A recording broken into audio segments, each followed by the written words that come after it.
In 1987, Teenage Mutant Ninja Turtles launched into cartoon history, and in 1990, the movie hit the big screen, becoming one of the highest grossing independent films of all time.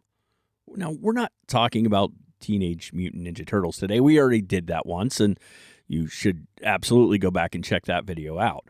And I only bring it up because, like many other toy lines, you need to understand the impact Turtles had on the action figure industry, and that everyone, and I mean everyone, was trying to cash in on the weird mutant property, which is why today on Rewind Toys, we're talking about a weird merge between a couple of famous toy lines. I mean, sort of. Today, we're going to be discussing 1993's Stone Protectors. All right, so in the intro of this, we leaned pretty heavy into TMNT. The TMNT line of toys was, and continues to be, a crazy successful line, and all the other companies wanted very much to hop on that train. There were a number of, shall we call them, inspired cartoons and action figures that were spurred by the Turtles, and one of those would come from the Ace Novelty Company.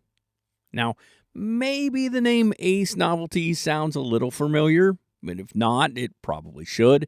Ace was one of the biggest suppliers of plush toys and novelties to amusement parks.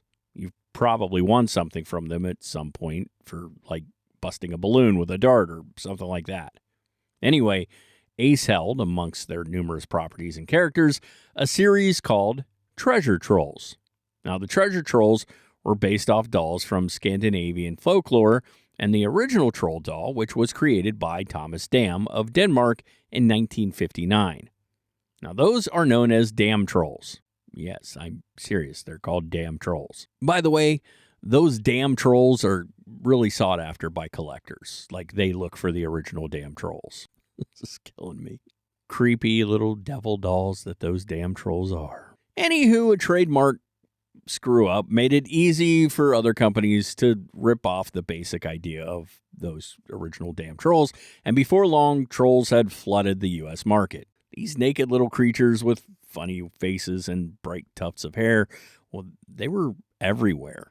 Now, Treasure Trolls were versions with little plastic gems embedded into their stomach, and already you might be seeing the path that will lead to Stone Protectors, assuming you know what Stone Protectors are.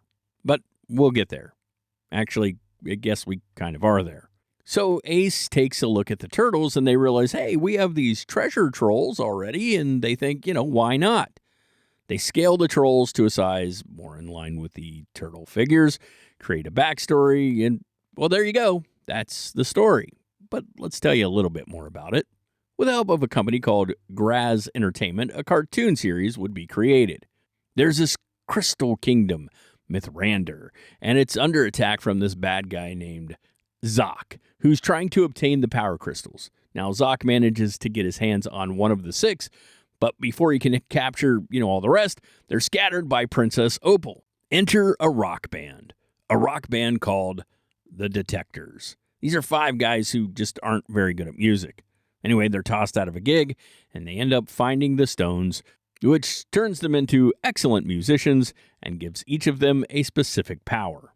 But it also turns them into trolls, so win-lose. I mean, I don't want to be a troll. So the series only lasted 13 episodes, and that seems weird to me because I remember them being way more popular. Unfortunately, kids just weren't as into rock and roll trolls as they were mutated turtles who know ninjutsu. As for the figures, like the Turtles, they were around 5 inches tall and featured shoulder, neck, elbow, and hip articulation. They had soft rubber-like heads, similar to the OG Turtles, and of course they had colorful troll hair. Each of them featured a stone in their chest. The stone was a translucent piece of plastic with a flint behind it, which you could spark for a quick flash that lit up the colored plastic. Now, there were 2 series of figures released, both with 7 characters: Cliff the Rock Climber, Angus the Soldier, Cornelius the Samurai, Chester the Wrestler, and Maxwell the Accelerator. So there's a soldier, a samurai, a rock climber, a wrestler, and an accelerator. What does that even mean? There was also Zoc and his henchman Zinc, and that made up Series 1. Series 2 were alternate versions of the heroes, but with sports themes like basketball, boxing, baseball, football, and hockey. Thank God. I mean, they didn't give Maxwell some weird sport, too, like curling or wife carrying. You didn't know that was a real thing, did you? Well, just changed your life, and you're welcome. There were 2 bad guys, Super Puncher and Tackle Jackal. There were also vehicles, the mortar-launching golf cart, the mow and surf scooter, a hang glide bomber, and a stationary gun, the anti-aircraft barbecue. There was also a board game, a 3-issue Harvey comic series, and a Super Nintendo game that were released as well. A game was also created for the Sega Genesis, but it didn't end up getting released until 2022. I'm not sure what happened there.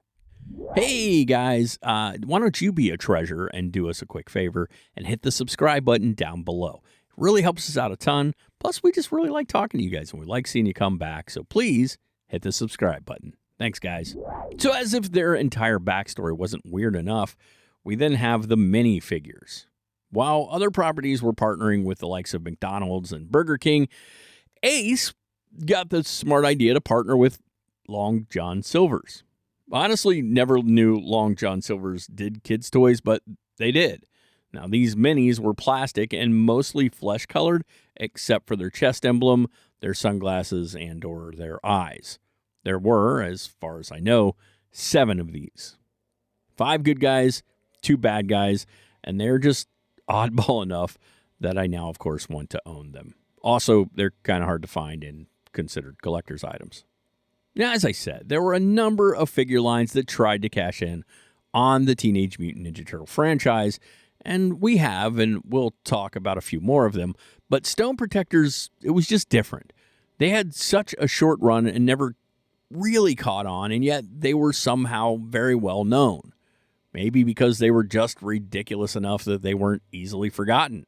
One of the things that helps make this line collectible today is the fact that you can get your hands on a carded figure in decent shape for like $30 to $50.